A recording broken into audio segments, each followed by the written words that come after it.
It's Saturday morning cartoons.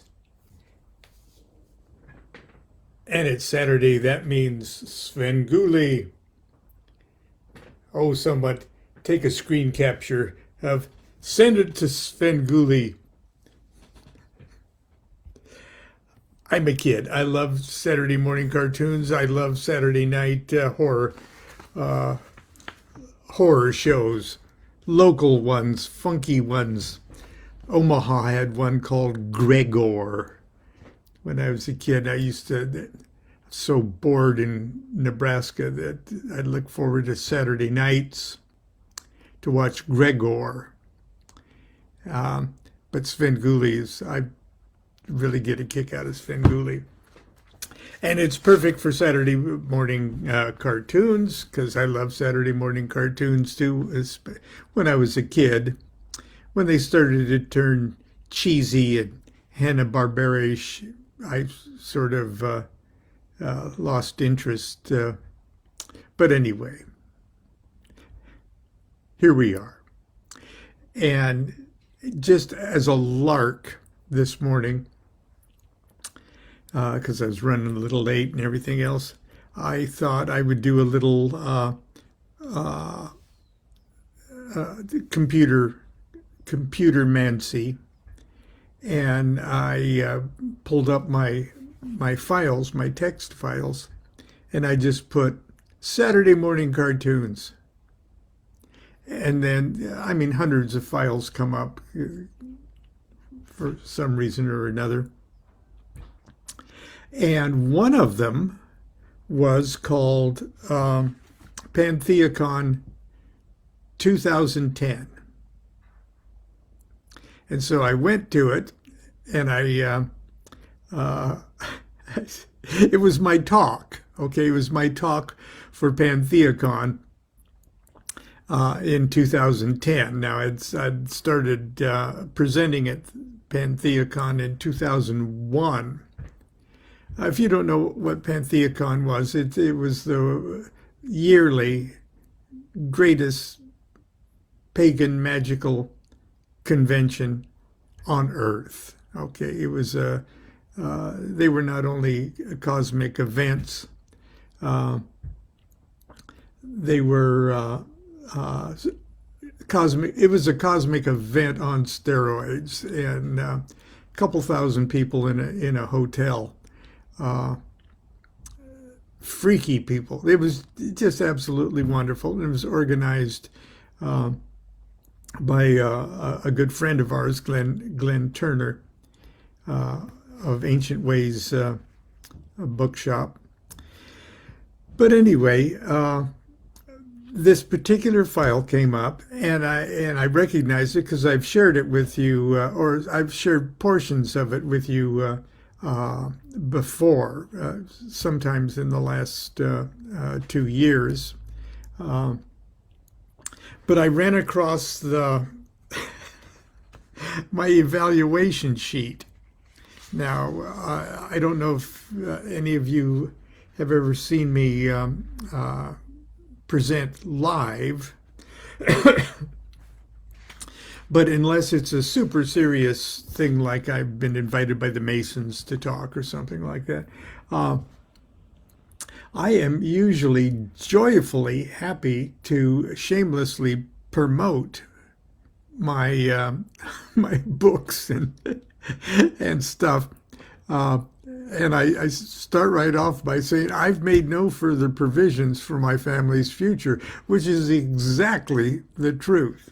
And so I encourage people to buy my book, and I'm always plugging my book. And it's a running gag that I'm always plugging my book, or my latest book, or all my books. And so I like to have fun with things. And this particular speech is no exception. But I started it.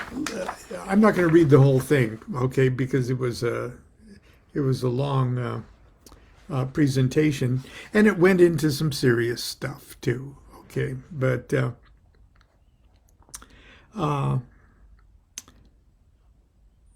let's see. I call this talk Lon Milo DuQuette's Greatest Presentation Ever. That's the title. This is my 10th year at PantheaCon. The very first time I presented in 2001, they put me in one of the smaller rooms, away from everything else, because it was feared that because I was somehow associated with Aleister Crowley, I was bound to say rude things to women, recite bad poetry, curse the hotel staff, and shit on the carpet.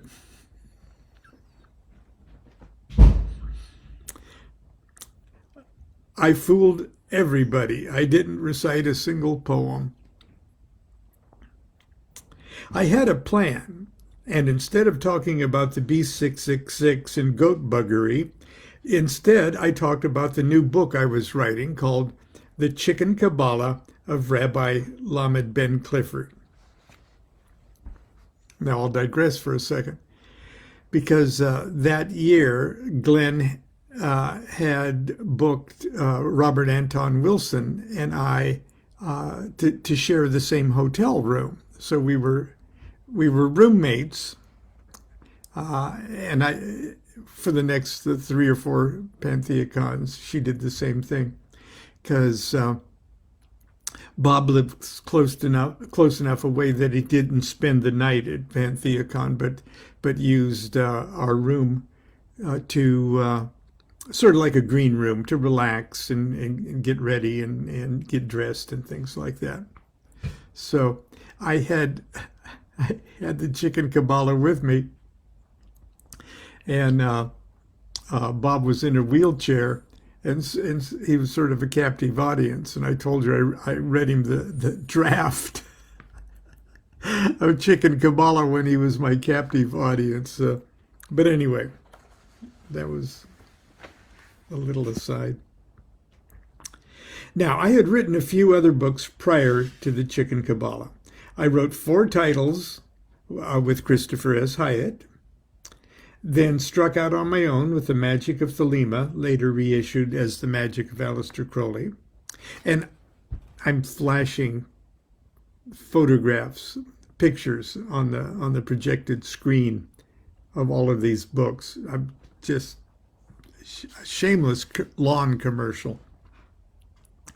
The Tarot of Ceremonial Magic in 1995, Angels, Demons, and Gods of the New Millennium in 1997, My Life with the Spirits in 1999. Then in 2001 came PantheaCon and my chance to present my offbeat, totally over-the-top book about Kabbalah. I was pretty scared that first year. I was presenting with some pretty heavy hitters: Robert Anton Wilson, Z. Budapest, Mary Greer, and of course, Thalassa. Hello, Thalassa. Talk about being intimidated. I felt like the 4th wise man whose gift to the baby Jesus was a honey-baked ham. Brr-boom. Kabbalah is usually not the most exciting and sexy subject. So as you can imagine, it was a pretty hard sell. First to the publisher, then to those few crazy brave souls at PantheaCon who actually came to see me shit on the carpet. Now, the talk went pretty well, and I figured I'd probably be asked back the following year. But I didn't want to take any chances, so toward the end of my Kabbalah talk, I handed out a presenter evaluation sheet and asked everyone to be brutally frank. And here it is. Doesn't that look official? Passed it out, and I didn't say a word about it. I just asked people to please fill this out and be brutally frank. But when they started to read it, I knew they got it. Presenter evaluation survey, presentation, The Chicken Kabbalah. Presenters, Lon Milo DuQuette. How did you rate the overall, let's see, get it so you can see it. How did you rate the overall value of this presentation? And here are your choices. Excellent, I really learned a lot. Or superior, the most informative presentation of the entire event. Or outstanding, my brain nearly exploded. Or superb, where did you get this guy? This is my favorite. What did you like most about the presenter? His vast knowledge of the subject and his ability to communicate it to others. Or his sense of humor. I laughed till I peed. Or his hair. He has such beautiful silver hair. I just wanted to run barefoot through it. His girth. I never thought I could be so sexually attracted to a morbidly obese man. What did you like least about the presentation? It was too short. The time just flew by. And this is my favorite of the whole thing, I gotta confess. The presenter didn't talk enough about himself. Or I didn't have the opportunity to give the presenter my room number. Or only 4 attendees could sit close enough to the presenter to clearly see his gorgeous blue eyes. Or would you recommend this presentation or presenter to others? Yes, most definitely. Affirmative. Or positively. Or, are you kidding? I want to take him home to meet my parents. And finally, was the presentation relevant to PantheaCon? Yes. Or, who cares? No, but it should have been. Or, I'm not sure. Was it supposed to be relevant? Okay, that may not be the funniest thing you ever heard, but it looked so official that everyone got a kick out of it. Anyway, after the Chicken Kabbalah, PantheaCon has been the stage upon which I premiered my other books. My book, Understanding Aleister Crowley's Thoth Tarot, was first presented here. The centerpiece of my Book of Ordinary Oracles was written right here as the result of the Thalas's divinatory panels. In 2006, I shared my blasphemous views on the non-historicity of most of the Bible and introduced my book, Key to Solomon's Key. In 2007, as a sneak peek of my new book, Enochian Vision Magic, 300 of us, it's the biggest Enochian operation that I've ever done. 300 of us put on paper rings and lamens and chanted ourselves into the 30th Aether. I still get complaints from some of you who can't seem to get Enochian governors out of your bed. In 2008, I previewed material from Ask Babylon, but as of last year's PantheaCon, no publisher had yet responded positively to this idea. This year, I'm thrilled to announce that one of my old publishers has broken down and accepted it.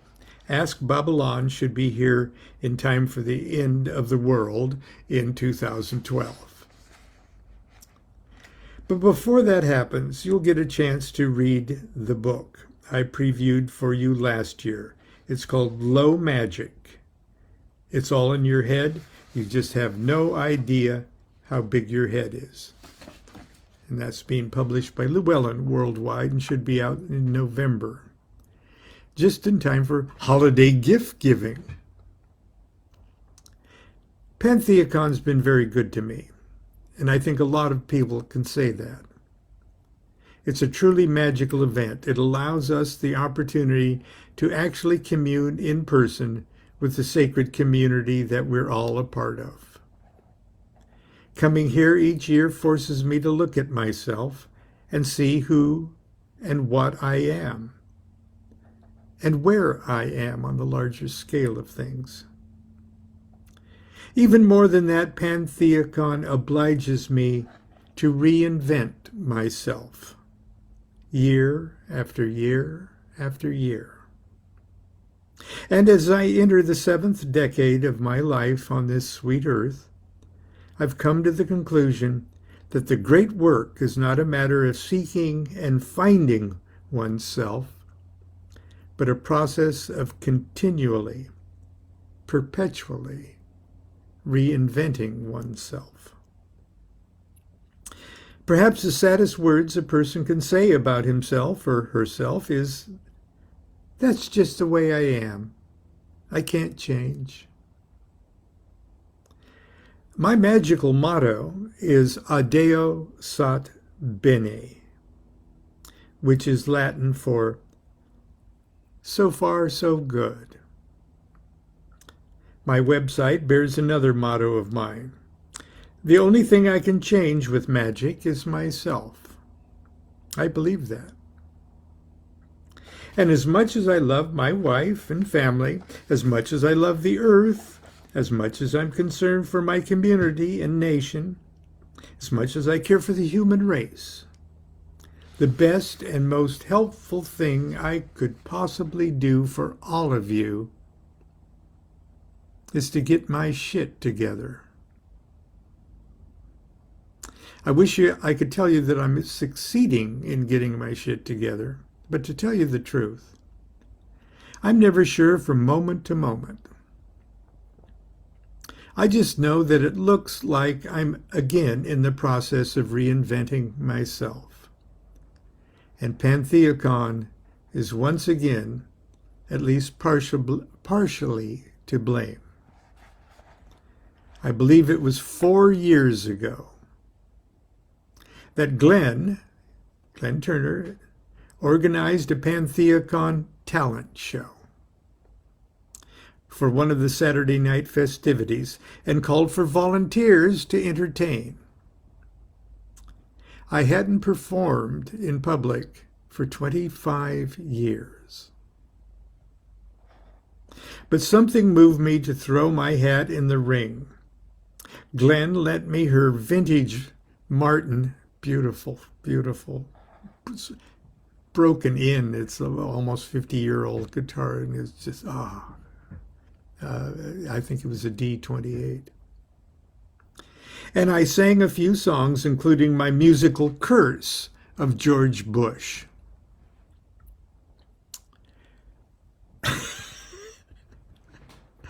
That I did to the tune of Silvery Moon. By the light of the Hecate moon, goddess grant my boon, that George W. dies real soon, and his goons, Condoleezza and Carl and Dick, they get real sick, they squirm and kick, they'll be strangling soon, 'neath the Hecate moon. I can't believe I remembered it. Okay. Maybe I should back up a little. When I was a teenage delinquent back in Nebraska, I led a little dance band called the Panics. We were pretty good and traveled around the Midwest every weekend and summers. When I moved back to Southern California to go to college in 1966, I was lucky enough to find gigs opening for acts like Hoyt Axton, Pat Paulson, and the Nitty Gritty Dirt Band at some pretty nice folk venues like the Golden Bear and the Ice House and the Troubadour. Eventually, I hooked up with Charlie D. Harris and started writing songs and recording. Those were some pretty wild times, and it seems like the more successful my music career got, the more unhealthy I became, if you know what I mean. It really came down to having to decide if I wanted to go Hollywood all the way or have a stable family life, and it was not a hard decision. Literally, within a matter of a few months, I reinvented myself by transmuting my passion for music into a passion for magic. And for 25 years, I didn't play or sing or write songs. I didn't even own a guitar. Then my friend Ken Hyde, a dear soul who died just about 10 days ago, gave me a guitar as a Christmas present. I discovered that I could still play. Songs started pouring out of me like they never had before. I looked at my hands and fingers as if I was watching someone else's hands and fingers play the way I always wanted to play. It was just like finding a box of secret skills that had been buried for years, just waiting for my soul to ripen enough to finally appreciate it, waiting for me to once again reinvent myself. And that's where we'll stop that today for Saturday morning cartoons. I'm looking forward to Svengoolie. Last week was the Battle of the Gargantuas with the most horrible song ever presented in a motion picture. And if you can stomach it, I think if you Google Gargantua and the words get stuck in my throat, you're in for a treat. Okay, that's it for today. Continue to be good to yourself and be good to each other. Tomorrow is Sunday school, so sin today. I don't believe in sin at all. Okay. The word of sin is restriction. Do what thou wilt shall be the whole of the law. Love is the law. Love under will.